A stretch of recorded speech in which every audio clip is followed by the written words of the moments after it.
also be aware that a cylinder can look like this, but a cylinder can also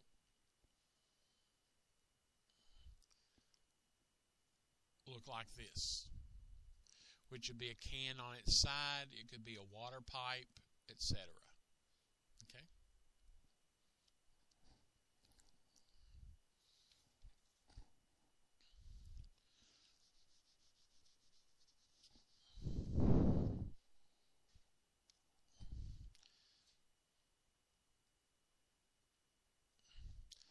Now we're going to look at a cone.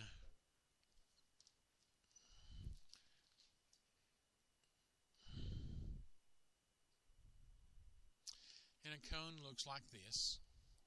We're all familiar with cones. As a child, we were familiar with them because they held ice cream.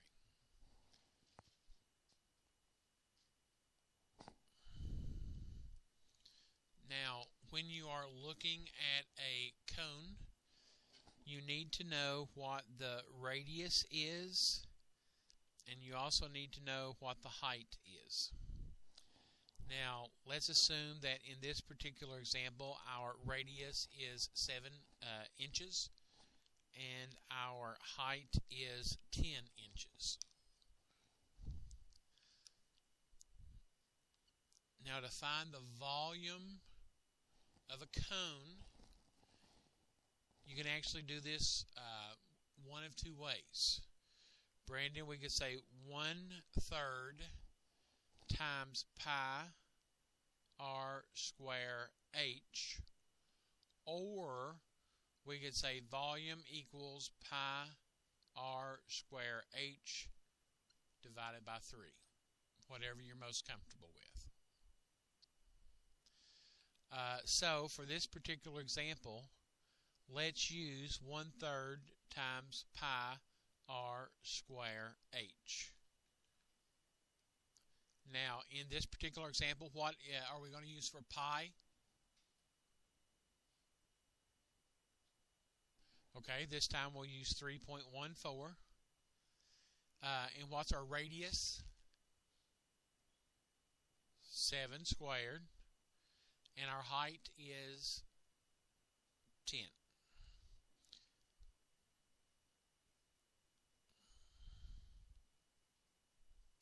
Seven squared is 49.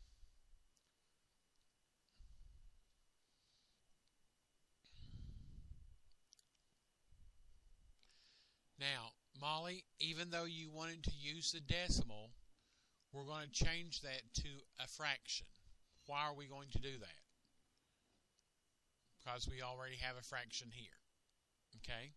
Or we can keep the decimal, Miss Molly, and just divide it by 3. So we'll go ahead and just keep your decimal. Now, what is 3 14/100ths times 49 times 10?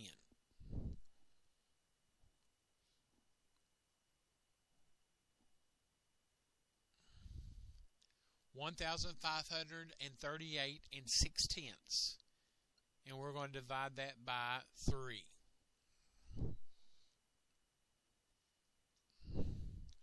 And that gives us 512.87 if we round it to the nearest hundredth. So it's going to be 512 87 cubic inches, or 512 87 inches cubed, however you want to write that.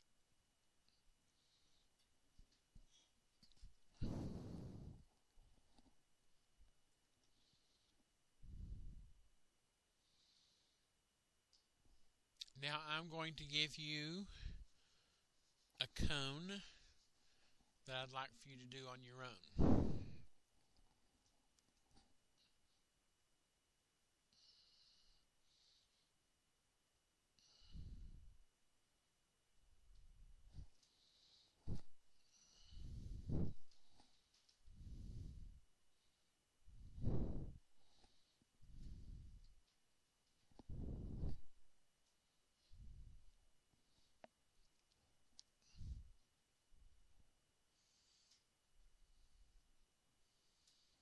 And I will remind you of the formula. The formula for the volume of a cone is 1/3 pi r square h.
Now, Molly, is this what you have starting out?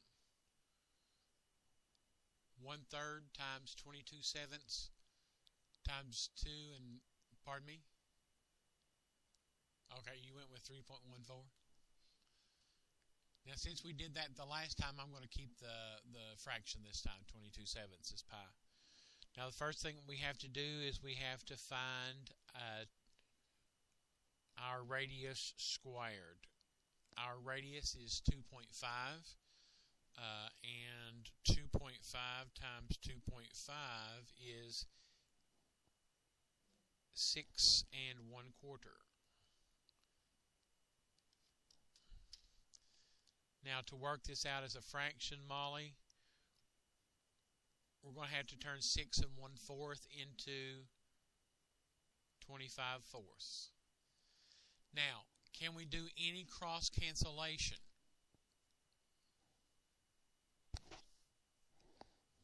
Pardon? Which one?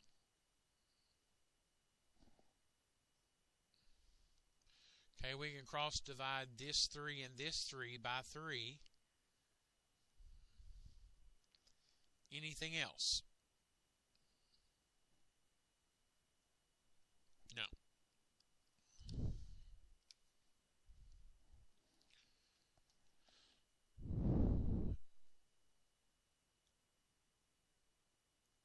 So then we multiply 1 times 22 times 25 times 1, and we get 550.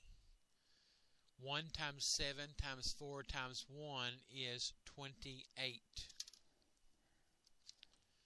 And then if we divide 550 by 28, we get 19.64 rounded off to the nearest hundredth. So that would be 19 6400th cubic centimeters, or 19 6400 centimeters cubed.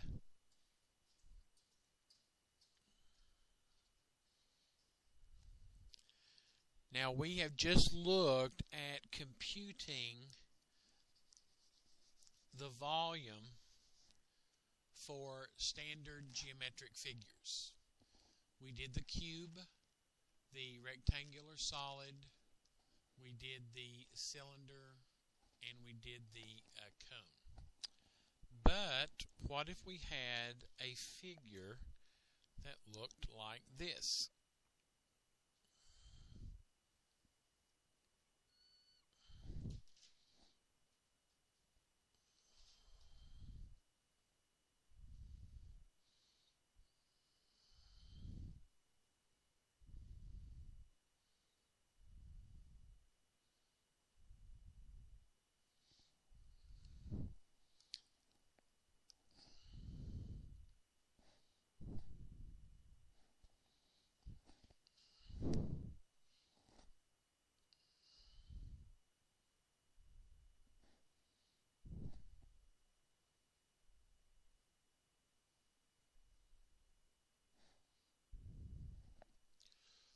what you would have to do is take this non-standard shape and divide it into shapes that you recognize. For example, this particular shape, if we made a horizontal cut here, we could make two rectangular solids. We'd have a smaller rectangular solid, and we would have a larger rectangular solid. Now, let's look at the smaller of the two. Someone remind me, what's the formula for the volume of a rectangular solid? Thank you. It's length times width times height. Now, on this smaller rectangle, what is our length? No. Yes. What is our width? Well, it doesn't per se give us a width, but we can assume it's the same width as the larger rectangle. So the width is 2, and what's the height of the smaller rectangle? Yes. So 4 times 2 is 8. 8 times 3 is 24. So our volume would be 24 cubic feet. And that's our smaller rectangle. Now let's look at our larger rectangle. We still have volume equal to length times width times height. What is the length of the larger rectangle? Pardon? Yes. And the width? And the height?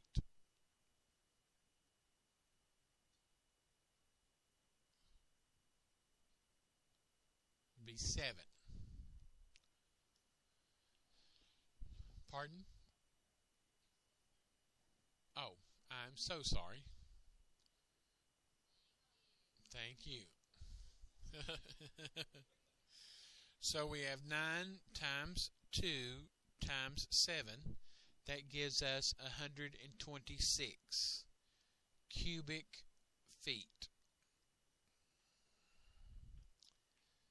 Then all we have to do is put together our two volumes for the smaller and the larger, and we would get 150 cubic feet for the entire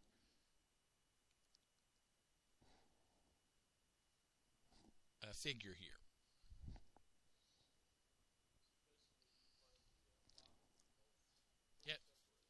Yes, sir. You're finding the volume.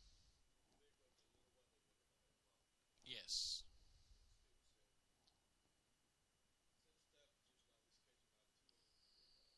Mm-hmm. Mm-hmm.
Now, what we have here is a rectangular solid that is missing some center area, or center volume, actually. We're assuming this is a hole cut through the rectangular solid. So what we're going to do is we're first going to compute the volume of our rectangular solid. And then we're going to compute the volume of the whole, and then we're going to subtract the two. So to figure the volume of the rectangular solid, what formula do we use? Yes. And our length is what? Our width is, and our height is, yes. So this would give us 300 cubic feet. Now we need to compute the volume of the whole. So the volume would be length times width times height. And what's the length? And the height, or the width? Yes. And the height? Yes. 4 times 10 is 40. 40 times 3 is 120. 120 cubic feet. So then we take our 300 and subtract 120 from that, and that would give us 180 cubic feet.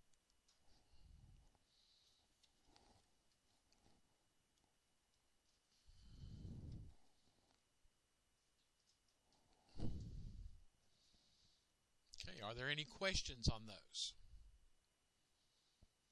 We looked at the volume of the standard geometric shapes. Then we looked at two-step problems where we were either adding two volumes together or we were removing one volume from a larger volume.